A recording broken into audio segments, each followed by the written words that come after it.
Part 5 is avoiding plagiarism. Here's our little joke. This guy says, copying without permission is stealing. This guy looks at him and says, copying with permission is not stealing.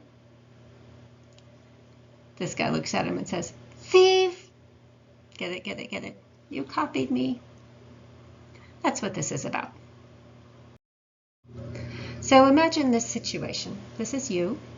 And as you're thinking along, all of a sudden you come up with this idea for a good novel, and you really like your idea. You spend some time with it. You lay it all out, spend a lot of time developing your ideas. You wrote and rewrote. You put it aside for a month or so and then opened it up and rewrote once again. You gave it to your partner to read and then revised it based on that person's feedback. You really invested yourself in it. And yes, when you sent it for publication, it was accepted. Then, of course, you had to revise it some more and so forth and so on, but eventually it got published. Less than a year later, you were just reading an article online, just browsing around, and there it is, your entire storyline, all laid out, even using some of your exact words. But your name is mentioned nowhere. This person seems to be claiming that all of this is their work. Would you feel that someone had stolen from you? Or would you be cool with that? Then you're going along and you're touring your daughter's 4th grade classroom, and there you see it again. Up on the wall, there's like some student had taken your idea and put it up on the wall for a storyboard, but they didn't mention you. So your ideas, your work, your intellectual property, so to speak. This is what we're talking about when we think about plagiarism. What is plagiarism? It's using someone else's text without attribution, whether you meant to do it or not. Unintentional plagiarism of even a sentence or two can have serious consequences, and it is so tempting. Just copy that thing and paste it in. Man, they say it better than you can, but you can't do it. Both phrases and ideas must be cited.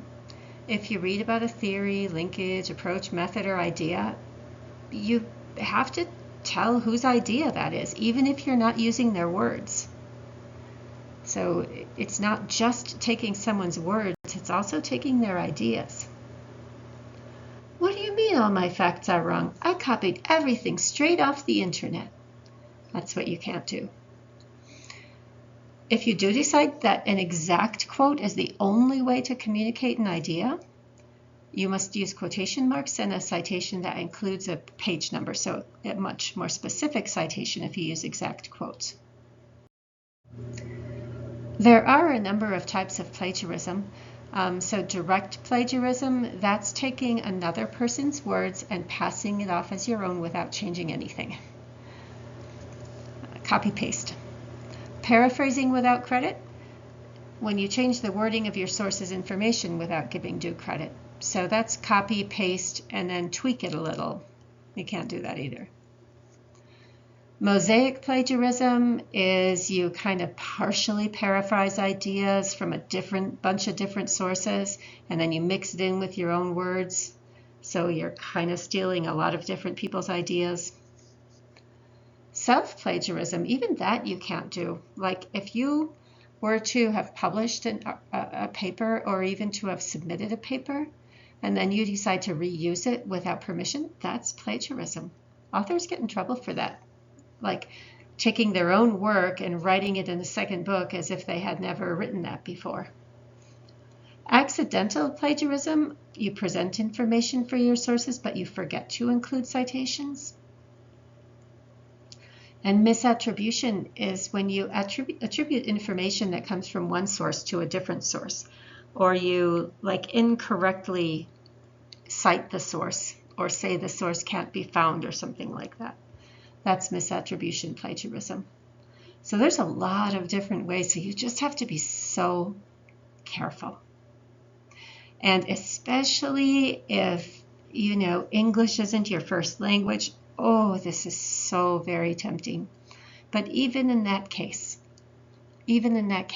you need to avoid all of these things.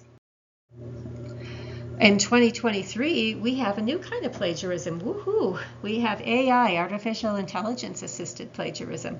Plagiarism is now easier than ever. Just use an AI bot. And as I've been thinking about this, well, these are the kinds of things people can do. They can enter in, a question or a theme and tell a robot to write for them. And I was reminded, when I think about why we shouldn't do this, I was reminded of this book I read when I was a kid, and it was called Donovan's Brain. It was a weird book. It was a science fiction book in which a scientist kept the brain of a dead man alive. Somehow he had figured out how to keep this brain alive even though the man was dead. And the brain eventually got so strong that it began to control the scientist. And so now the scientist was carrying out that dead man's kind of ill motivations that he had in life, and the brain was controlling the scientist. So the scientist had lost his own brain. And I sort of think that this is the decision you make when you decide to let a robot do your work. If you let that robot do your work, your own neural pathways don't develop. And I think this is a real thing for us, you guys. I think that in time, the way technology is increasing and the way we are increasingly depending on it, I fear that there comes a time when that technology is controlling us instead of the other way around. And I think every one of us, you, me, all of us, have to be aware of that and use our own brains for our own processes as much as possible, because we all know, lose it or use it. So I would say there's a lot of talk in the academy about how we should think about these AI writing apps. And there are some maybe good uses. Like if you type in a prompt and then the bot gives an answer, you can read that answer and notice how they structure their paragraph or argument. That could help you improve your writing. Or you could see what points the bot makes and critique these points. You know your stuff. What does the bot think? And do you think the bot produced a good answer? Bad uses, submit the bot's work as your own work. That's plagiarism. And I will tell you, it's pretty detectable. You guys, don't think that we can't see it, because it just leaps out when I see that. I mean, if some of you did that, a few of you have kind of messed around with this a little bit. And I think I've detected it. And maybe I missed it, but I don't think so. I think that I can tell what a bot is doing. Definitely would not stake my life on that, but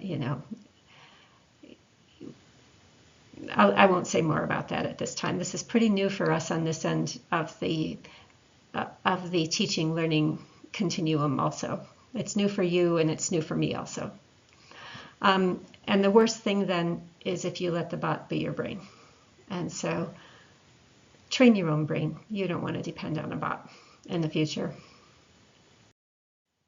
So there are some ways to avoid plagiarism. And one of the best ways is to not have all those papers right in front of you when you're writing your paper. Instead, when you're reading your paper, use those notes that I made you write. Use them.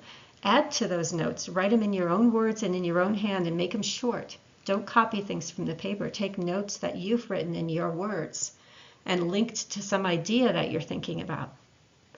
Do your thinking when you're taking your notes. And then when you're writing your lit review, use your notes.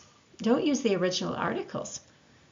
If you have that original article right in front of you while you're writing your paper, it's just you're going to paraphrase, because the author is going to express it well and you're going to just want to copy those words.